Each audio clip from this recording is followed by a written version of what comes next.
Woman with the Issue of Blood and Raising Jairus' Daughter by Mary Cowley Takaoka.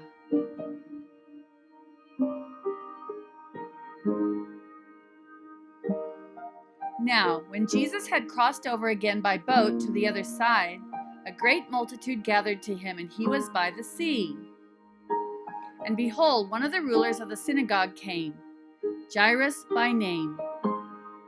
And when he saw him, he fell at his feet and begged him earnestly, saying, "My little daughter lies at the point of death.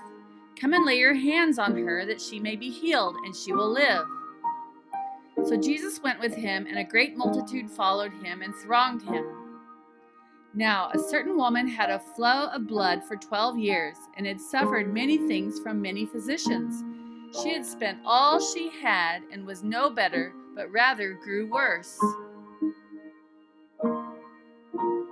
And when she heard about Jesus, she came behind him in the crowd and touched his garment. For she said, "If only I may touch his clothes, I shall be made well." Immediately the fountain of her blood was dried up, and she felt in her body that she was healed from the suffering affliction. And Jesus, immediately knowing in himself that power had gone out of him, turned around in the crowd and said, "Who touched my clothes?" But his disciples said to him, "You see the multitude thronging you, and you say, 'Who touched me?'" And he looked around to see her who had done this thing. But the woman, fearing and trembling, knowing what had happened to her, came and fell down before him and told him the whole truth.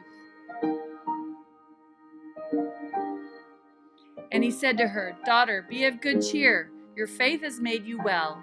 Go in peace and be healed of your affliction."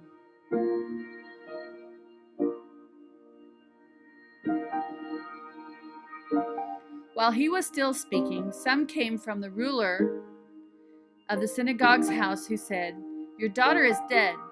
Why trouble the teacher any further?"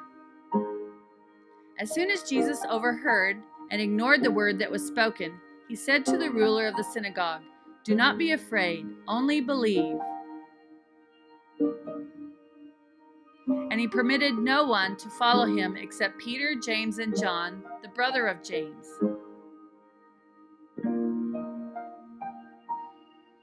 Then he came to the house of the ruler of the synagogue and saw an uproar, tumult, and those who wept and wailed loudly. When he came in, he said to them, "Why make this commotion and weep? The child is not dead, but sleeping." And they ridiculed him. But when he had put them all outside, he took the father and the mother of the child and those who were with him and entered where the child was lying.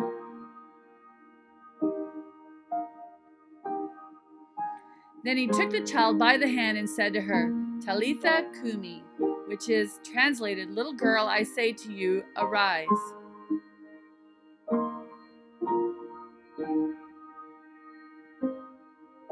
Immediately the girl arose and walked, for she was 12 years of age, and they were overcome with great amazement. But he commanded them strictly that no one should know it, and said that something should be given to her to eat.